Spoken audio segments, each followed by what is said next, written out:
Thank you, Lord, for the blessing of today, Thanksgiving in Canada, for your word of hope which gives us strength, for food on the table, for your love that makes our life meaningful, for your peace that gives us comfort,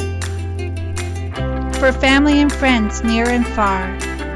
for your grace that renews and restores our life, for lighthouses in Prince Edward Island,